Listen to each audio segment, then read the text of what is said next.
ಶರತ್ ಅವ್ರನ್ನ ಕೇಳ್ತೀನಿ ನೋಡಿ, ಅದೇ ಸರ್ವೆಯಲ್ಲಿ ಜಮ್ಮು ಕಾಶ್ಮೀರದಲ್ಲಿ ಮುಸಲ್ಮಾನರ ಜನಸಂಖ್ಯೆ ಹೆಚ್ಚಾಗಿರೋದು 68.3%.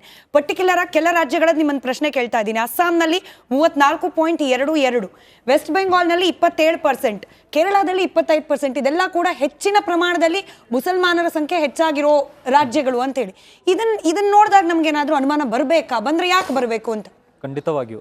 ಯಾಕಂತ ಹೇಳಿದರೆ ಕಳೆದ ಅನೇಕ ವರ್ಷಗಳಿಗೆ ನೀವು ಹೇಳಿದ ಹಾಗೆ ನಮ್ಮ ಅನೇಕ ಜಿಲ್ಲೆಗಳಲ್ಲಿ ಈಗ ಟೈಮ್ಸ್ ಆಫ್ ಇಂಡಿಯಾ ರಿಪೋರ್ಟ್ ನಾವು ಹೇಳಿದ್ವಲ್ಲ, ಅದರಲ್ಲಿ ಇವತ್ತು ಹಿಂದೂಗಳ ಸಂಖ್ಯೆ ಕಡಿಮೆ ಆಗ್ತಿದೆ, ಮುಸಲ್ಮಾನರ ಸಂಖ್ಯೆ ಹೆಚ್ಚಾಗ್ತಿದೆ. ಎಲ್ಲಿ ಮುಸಲ್ಮಾನರ ಸಂಖ್ಯೆ ಹೆಚ್ಚಾಗಿದೆ ಅಲ್ಲೆಲ್ಲ ನಾವು ನೋಡ್ತಾ ಇದ್ದಾಗ ಅಹಿತಕರ ಘಟನೆಗಳು ನಡೆಯುವಂಥದ್ದು ಅಲ್ಲದೆ ಅಲ್ಲಿ ಅವರು ಬಹುಸಂಖ್ಯಾತರಾಗುವಂತಹ ಪ್ರಯತ್ನಗಳು, ಒಂದು ಷಡ್ಯಂತ್ರ ನಡೀತಾ ಇದೆ. ಇದಕ್ಕೋಸ್ಕರ ಈಗ UP ಇರ್ಬೋದು, ಅಸ್ಸಾಮಲ್ಲಿರ್ಬೋದು, ಈ ಜನಸಂಖ್ಯಾ ನಿಯಂತ್ರಣ ಕಾನೂನನ್ನು ತರಬೇಕು ಅನ್ನುವ ಚಿಂತನೆಯನ್ನು ಮಾಡಿದ್ದಾರೆ. ಕಾರಣ ಅಂದರೆ ಇದೇ ಇದೆ, ಎಲ್ಲಿ ಅವರ ಸಂಖ್ಯೆ ಇವತ್ತು ಹೆಚ್ಚಾಗ್ತದೆ ಅಲ್ಲಿ ಆ ಜಿಲ್ಲೆಗಳಲ್ಲಿರ್ಬೋದು, ಆ ರಾಜ್ಯಗಳಲ್ಲಿ ಅಶಾಂತಿ ನಿರ್ಮಾಣ ಆಗುವಂತಹ ಪ್ರಮಾಣ ಹೆಚ್ಚಿದೆ. ಇದಕ್ಕೋಸ್ಕರ ಈಗ ಎಲ್ಲ ಜಿಲ್ಲೆಗಳಲ್ಲಿ ಅಂದರೆ ನಾವು ಸರ್ಕಾರಕ್ಕೆ ಈಗ ಅದೇ ಮನವಿ ಮಾಡಬೇಕಿದೆ. ಯಾಕಂದರೆ ನಮ್ದು ಇರುವಂಥದ್ದು ಇವತ್ತು ಹಿಂದೂಗಳಿಗೆ ಬಹುಸಂಖ್ಯಾತ ಇರುವಂತಹ ಭಾರತ ದೇಶದಲ್ಲಿ ಇವತ್ತು ಹಿಂದೂಗಳ ರಕ್ಷಣೆ ಆಗಬೇಕು ಅಂತ ಹೇಳಿದ್ರೆ ಸಮಾನ ನಾಗರಿಕ ಕಾನೂನು ಮತ್ತು ಜನಸಂಖ್ಯಾ ನಿಯಂತ್ರಣ ಕಾನೂನು ಇದು ಬರಲೇಬೇಕಿದೆ. ಇದು ಬಂದರೆ ಮಾತ್ರ ಖಂಡಿತವಾಗಿಯೂ ಹಿಂದೂಗಳಿಗೆ ಒಂದು ಸುರಕ್ಷಿತ ರಾಷ್ಟ್ರ ಇರಲಿಕ್ಕೆ ಸಾಧ್ಯ ಇದೆ. ಎಲ್ಲಿ ಇವತ್ತು ಅವರು ಸಮಬಲ ಅಂತ ಸಾಧಿಸಲಿಕ್ಕೆ ಹೋಗ್ತಿದ್ದಾರೆ, ಒಮ್ಮೆ ಅದು ಸಮಬಲ ಆದರೆ ಖಂಡಿತವಾಗಿಯೂ ಇದು ಬಹುಸಂಖ್ಯಾತ ಹಿಂದೂಗಳಿಗೆ ಮಾರಕ ಇದೆ. ನನಗೆ ಇದೇ ಪ್ರಶ್ನೆಗೆ ಸಮಯುಲ್ಲಾ ಸರಿಂದನೂ ಉತ್ತರ ಬೇಕು. ಸುರ್ಬಿ ಆದ್ಮೇಲೆ ಕೆಲ ರಾಜ್ಯಗಳಲ್ಲಿ, in particular Jammu Kashmir, Assam, West Bengal, ಇಲ್ಲಿ ಮುಸಲ್ಮಾನರ ಜನಸಂಖ್ಯೆಯ ಹೆಚ್ಚಳದ ಪ್ರಮಾಣ ಹೆಚ್ಚಿದೆ. ಏನು ಸೂಚಿಸುತ್ತಿದ್ದೇನೆ ಅಂತ ಹೇಳಿ? ಜಮ್ಮು ಕಾಶ್ಮೀರ್ ಇಸ್ ಯಾವತ್ತೂ ಮುಸ್ಲಿಂ ಮೆಜಾರಿಟಿ ಇದ್ದಿದ್ದು. ಸೊ ಅಲ್ಲಿ the rate of increase is consistent ಭಾರತದ ಬೇರೆ ಎಲ್ಲ ಪ್ರದೇಶಗಳಲ್ಲಿ. ವೆಸ್ಟ್ ಬೆಂಗಾಲ್ ಮತ್ತು ಅಸ್ಸಾಂ ಬಗ್ಗೆ ನಾವು ಬಹಳ ಸೀರಿಯಸ್ ಆಗಿ ಚಿಂತನೆ ಮಾಡಬೇಕು. ಇಲ್ಲಿಗಲ್ ನಡಿ ಈಗ ಶುರು ಮಾಡೋಣ.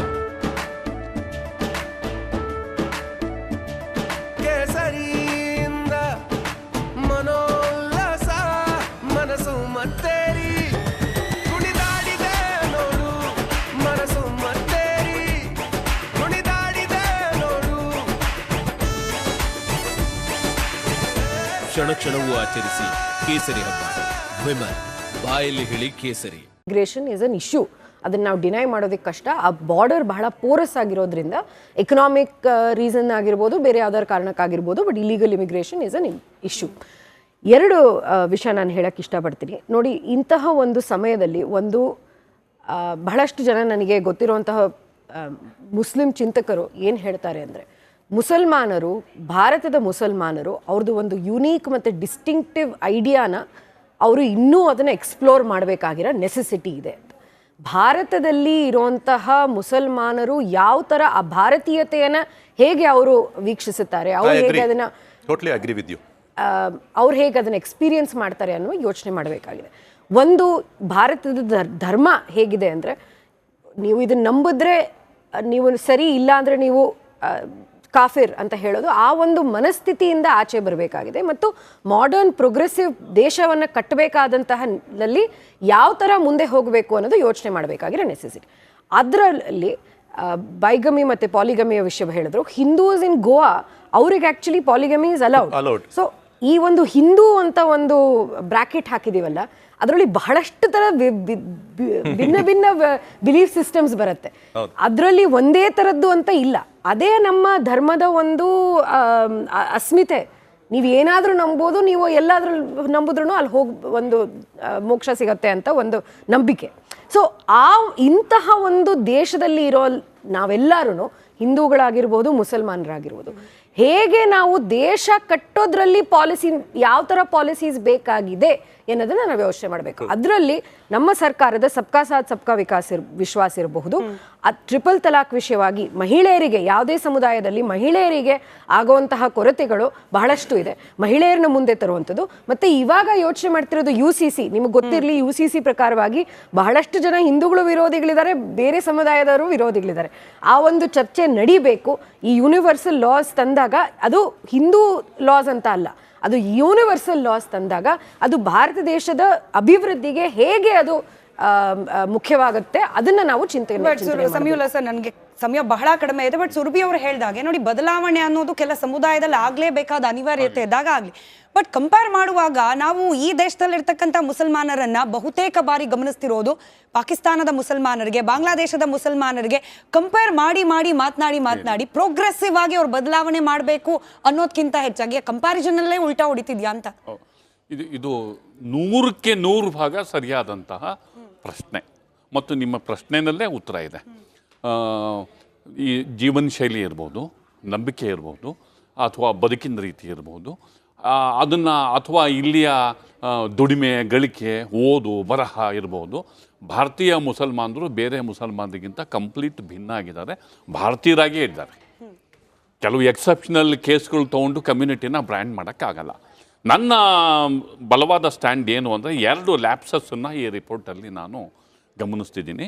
ಒಂದು, ಈ ಸಂದರ್ಭಕ್ಕೆ ಈ ರಿಪೋರ್ಟು ಆಕಸ್ಮಿಕವಾಗಿ ಬಂದಿದೆ ಅಂತ ಅಂದ್ಕೊಂಡ್ರೂ ಕೂಡ ಈ ಸಂದರ್ಭಕ್ಕೆ ಎಕನಾಮಿಕ್ ಅಡ್ವೈಸರಿ ಕಮಿಟಿನೋ ಅಥವಾ ಅದು ಮಾಡಬೇಕಾದದ್ದು ಇಲ್ಲಿಯ ಎಕನಾಮಿಕ್ ಸಿಚುವೇಶನ್ ಬಗ್ಗೆ, ಜಾಬ್ ಕ್ರಿಯೇಷನ್ ಸಾಧ್ಯತೆಗಳ ಬಗ್ಗೆ, ಇಲ್ಲಿಯ ಅರ್ನಿಂಗ್ ಸಾಧ್ಯತೆಗಳ ಇದು ಒನ್ ಆಫ್ ದ ರಿಪೋರ್ಟ್ಸ್ ಅಂತ ಹೇಳಿ ನಾವು ಪರಿಗಣಿಸಬಹುದು. ಅದ್ರ ಜೊತೆಗೆ ಈಗ 1951 to 2011 60 ಇಯರ್ಸ್ ಆಫ್ ರಿಪೋರ್ಟ್ ಕಂಡು ಬಂದಾಗ ಆ 60 ಇಯರ್ಸಲ್ಲಿ ದಶಕಗಳಲ್ಲಿ ವೇರಿಯೇಷನ್ಸ್ ಇದೆ. ಈಗ ಲಾಸ್ಟಿಗೆ ಏನಂತಂದರೆ ಸ್ವೀಪಿಂಗ್ ಆಗಿ ಒಂದು ರೀತಿಯಲ್ಲಿ ನಾನು ಕೆಲವು ಪೂರ್ತಿ ರಿಪೋರ್ಟ್ ಓದಿಲ್ಲ, ನಾನು ಅದ್ರ ಕೆಲವು ರಿಪೋರ್ಟ್ ಆಗಿರೋದನ್ನು ಮಾತ್ರ ನೋಡಿದ್ದೀನಿ ನಾನು, ಅವರು ಪೂರ್ತಿ ಓದಿದ್ದಾರೆ ಅನಿಸುತ್ತೆ. ಈ ದಶಕಗಳಲ್ಲಿ ಎಲ್ಲಿ ಚೇಂಜಸ್ ಆಗಿತ್ತು, ಈಗ ಎಲ್ಲಿಂದ 51 to 2001 ತನಕ ನಮಗೆ ಕಂಡು ಬರೋದೇ ಬೇರೆ, 1991 ತನಕ ನಮಗೆ ಕಂಡು ಬರೋದೇ ಬೇರೆ. ಅದಾದ ಮೇಲೆ ನೀವು ಪಾಪ್ಯುಲೇಷನ್ ಗ್ರೋತ್ ಡಿಕ್ರೀಸ್ ಆಗ್ತಾ ಬರುತ್ತೆ. ಅಂದ್ರೆ ಆ ವೇರಿಯೇಷನ್ ಅನ್ನ ಅಲ್ಲಿ ಗುರ್ಸೋದ್ರಲ್ಲಿ ಇದು ಈ ರಿಪೋರ್ಟ್ ಅಲ್ಲಿ ಗುರ್ತಿಸ್ತಿಲ್ಲ. ರೈಟ್ ನನ್ನ ಹತ್ರ ಸಮಯ ಇದೆ ಅಷ್ಟೇ ಸುರ್ಬಿ. ಒಂದು ಖುಷಿ ಏನಂತಂದ್ರೆ ಬಹಳ ಗಂಭೀರವಾದ ಚರ್ಚೆ ಗಂಭೀರವಾಗಿ ಆಯ್ತು ಅಂತ ಅರ್ಚಾಟ ಕಿರ್ಚಾಟ ಇಲ್ದಲೆ ಸಮೀವುಲ್ಲಾ ಸರ್ ಹೇಳ್ತಾ ಇದ್ದ ಹಾಗೆ ಭಾರತದಂತಹ ಜನಸಂಖ್ಯೆ ಅಧಿಕವಿರ್ತಕ್ಕಂಥ ರಾಷ್ಟ್ರದಲ್ಲಿ ಜನಸಂಖ್ಯೆಯನ್ನ ಸಂಪನ್ಮೂಲವಾಗಿ ಬಳಕೆ ಸಮುದಾಯಗಳ ಬ್ಯಾರಿಕೇಡ್ ಅನ್ನ ಪಕ್ಕಕ್ಕೆ ಸರಿಸಿ ಸಂಪನ್ಮೂಲವಾಗಿ ಬಳಕೆ ಮಾಡುವಂತಹ ಮನಸ್ಥಿತಿಗೆ ಈ ಥರದ ವರದಿಗಳು ಪೂರಕವಾದ್ರೆ ಅದಕ್ಕಿಂತ ಖುಷಿ ಏನು. ಕೇವಲ ಚುನಾವಣೆಗೆ ಬಳಕೆ ಮಾಡ್ಕೊಳ್ಳಿಕ್ಕೋಸ್ಕರ ಅಲ್ಲದೆ, ಅದಕ್ಕೆ ಮಾತ್ರ ಸೀಮಿತವಾಗಿಲ್ಲದೆ ಇದನ್ನ ಮೀರಿ ಸಂಪನ್ಮೂಲವಾಗಿ ಬಳಕೆ ಮಾಡ್ಕೊಳ್ಳಿಕ್ಕೆ ಇಂತಹ ವರದಿಗಳು ಅನುಕೂಲ ಆಗಲಿ ಅಂತ ಬಯಸ್ತಾ ಧನ್ಯವಾದ. ಎಲ್ರಿಗೂ ಕೂಡ ಚರ್ಚೆಯಲ್ಲಿ ಭಾಗಿಯಾದಕ್ಕಿದೆ. ನೋಡ್ತಾ ಇರಿ ರಿಪಬ್ಲಿಕ್ ಕನ್ನಡ, ಇದು ನಿಮ್ಮ ಧ್ವನಿ.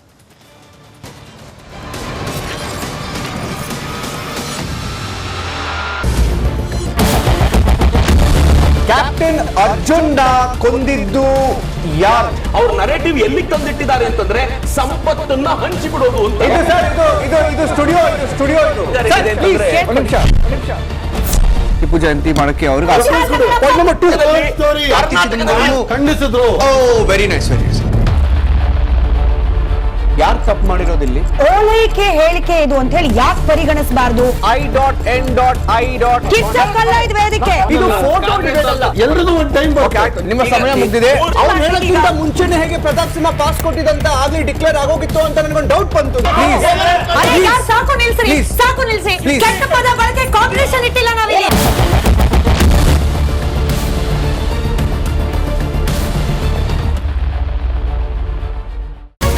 ರಿಪಬ್ಲಿಕ್ ವರ್ಡ್ ಆಪ್ ಇದು ಕೇವಲ ಅಪ್ಲಿಕೇಶನ್ ಅಲ್ಲ, ಸಮಗ್ರ ಸುದ್ದಿಗಳ ಸಂಪರ್ಕ ಮಾರ್ಗಕ್ಕೆ ಕ್ರಾಂತಿಕಾರಿ ಬದಲಾವಣೆ.